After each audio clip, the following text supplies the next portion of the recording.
नमस्कार दोस्तों, think ice में आपका बहुत बहुत स्वागत। Today we are discussing the tribal India by Nadeem Hussain and now we are discussing tribes in India and their classification chapter 3. Now we are going to start this. Let us begin. Due to multiplicity of factors and complexity of problems involved, it is not very easy to classify the Indian tribes into different groups.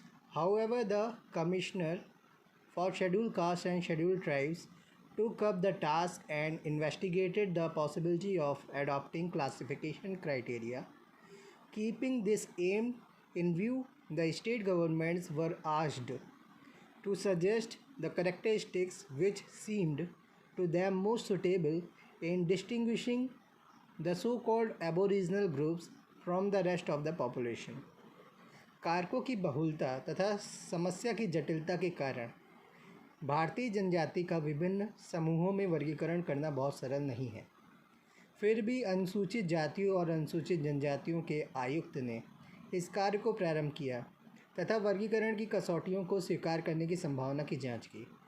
इस उद्देश्य को दृष्टि में रखकर राज्य सरकारों से उन विशेषताओं व लक्षणों का सुझाव देने को कहा गया जो उन्हें सर्वाधिक उपयुक्त प्रतीत होती हैं, जिनके आधार पर तथाकथित आदिम समूहों तक जनसंख्या में भेद किया जा सके। The Assam government suggested decent from Mongoloid stock, affiliation with Tibeto-Burman linguistic groups, and the existence of a social organization of a village clan type as a major characteristics.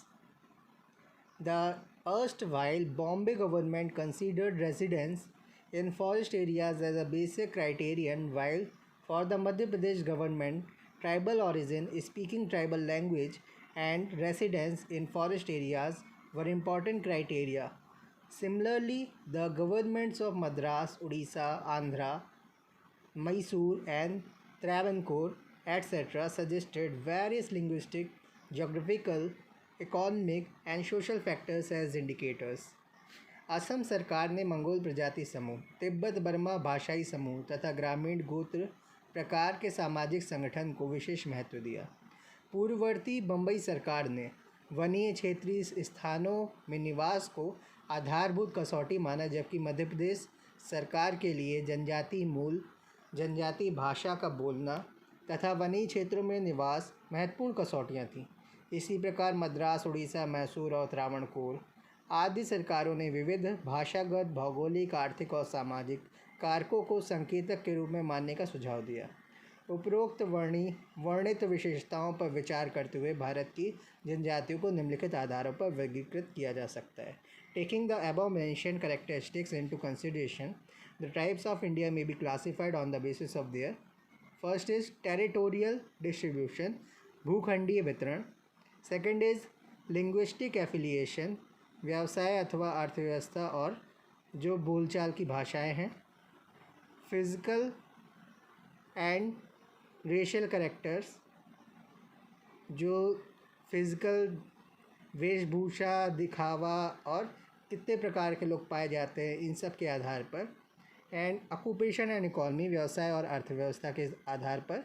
Cultural contact and religious belief, सांस्कृतिक संपर्क और धार्मिक विश्वास के आधार पर हम classification कर सकते हैं।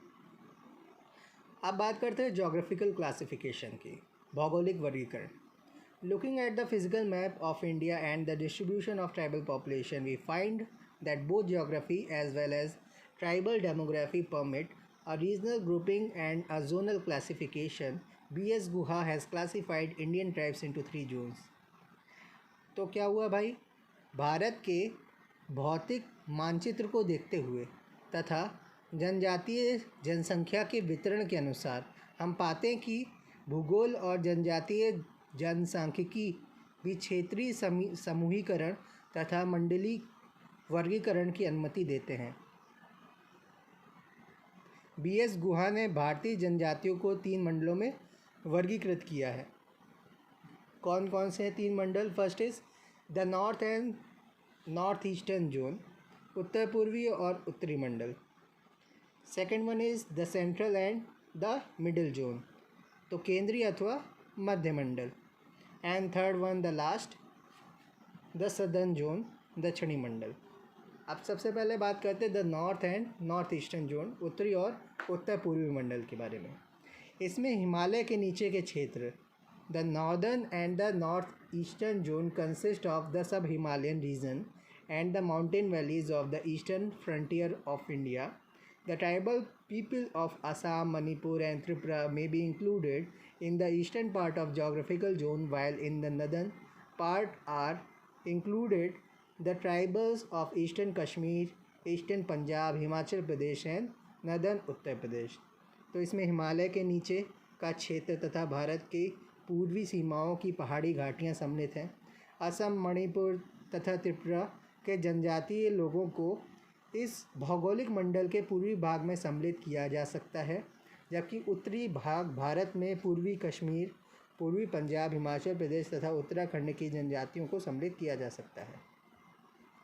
सम of the important tribes living between Assam and Tibet are Aka, Dafla, Miri, Gurung and the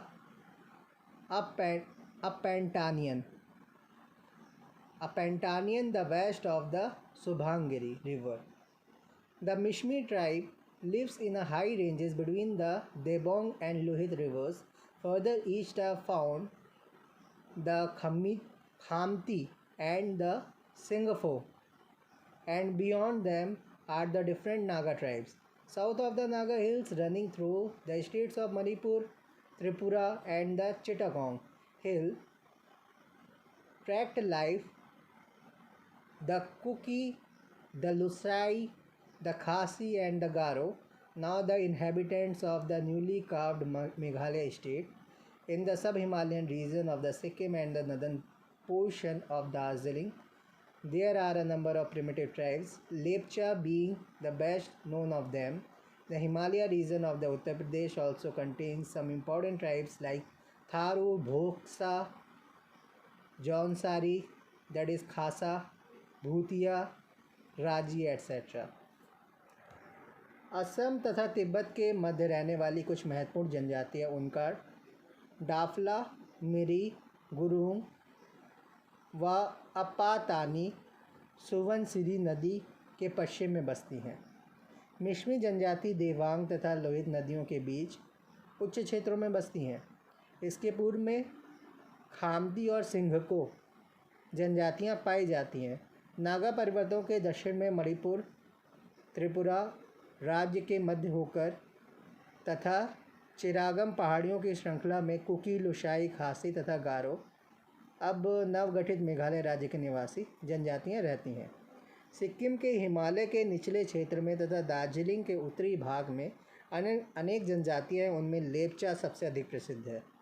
Uttarakhand Himachal क्षेत्र या हिमालय क्षेत्र, उत्तराखंड हिमालय क्षेत्र में थारू, भोक्सा, जौनसारी यानी खासा, भूतिया, राजी जैसी महत्वपूर्ण जनजातियां पाई जाती हैं। The entire geographical zone, though quite large in area, doesn't contain dense population. As a result of geographical similarities, most of the tribes of this zone are engaged in either terrace cultivation or jhum shifting cultivation and are steeped in poverty and economic backwardness.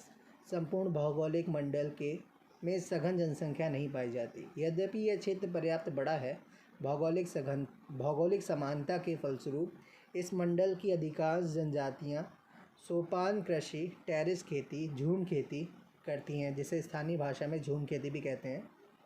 ये जनजाति अधिकांश अत्यंत निर्धन और आर्थिक दृष्टि से पिछड़ी हुई है।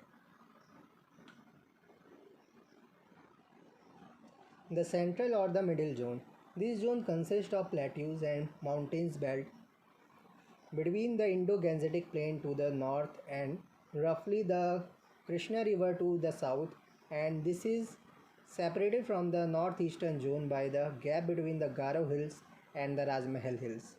In this zone, we have another massive of tribal peoples in Madhya Pradesh with extensions in Uttar Pradesh, Madhya Bharat, Southern Rajasthan, Northern Maharashtra, Bihar and Odisha. Northern Rajasthan, Southern Maharashtra and Bastar form the peripheral areas of the zone. The important tribes inhabiting this zone are Savara, Gadaba, and Borido of the Ganjam district, the Juang, Kharia, Khond, Bhumji, and the Bhia of the Odisha Hill. In the plateau of Chota Nagpur live Munda, Santhal, Oraon, Ho, and Birhor. Further west along Vindhya ranges live the Katkari, Kol, and the Bhil. The Gond forms the largest group and occupy what is known as the Gondwana land or Gondwan land. On both sides of the Satpura and around the Maikal hills are found similar tribes like Koraku, Agaria, Pardhan, and Bega. In the hills of Bastar live some of the most colorful of these tribes like Muria, the hill Muria of the Abhuzmar hills and Bison Horn Maria of the Indravati valley. Most of the tribes of this zone practice shifting cultivation as means of their livelihood, but the Oryan, Santhal, Munda and Gond have learnt plug cultivation at the result of their cultural contact with neighboring rural population. इस मंडल के उत्तरी भाग में उत्तर में भारत में क्या है, गंगा के मैदान तथा मोटे तौर पर दक्षिण में कृष्णा नदी के मध्य पठारों तथा पहाड़ियाँ पट्टी सम्मिलित हैं तथा यह उत्तर पूर्वी मंडल से गारो पहाड़ियों तथा राजमहल पहाड़ियों के लुप्तांश द्वारा पृथक हो जाती हैं। इस मंडल में हम मध्य प्रदेश की जनजातीय जनसंख्या का एक ज़बरदस्त जमाव पाते हैं, जिसका विस्तार उत्तर प्रदेश, मध्य भारत, दक्षिणी राजस्थान, उत्तरी महाराष्ट्र, बिहार तथा उड़ीसा तक है। उत्तरी राजस्थान, दक्षिणी महाराष्ट्र तथा बस्तर इस मंडल की परिधि का निर्धारण करते हैं। इस मंडल में बसने वाली महत्वपूर्ण जनजातियाँ सवारा, गदबा, गज़म जनपद की वोरिडो, जवांग, खड़िया, खोंड, भूमिजा तथा उड़ीसा की पहाड़ियों की भुइयाँ। छोटा नागपुर के पठार में मुंडा, संथाल, ओरांव, हो और बिरहोर जनजातियाँ बसती हैं। इसके और पश्चिम में विंध्य श्रृंखला के साथ कटकारी, कोल तथा भील जनजातियाँ रहती हैं। गोंड सबसे बड़े समूह की संरचना करते हैं तथा गोंडवान प्रदेश के नाम से पुकारे जाने वाले क्षेत्र में रहते हैं।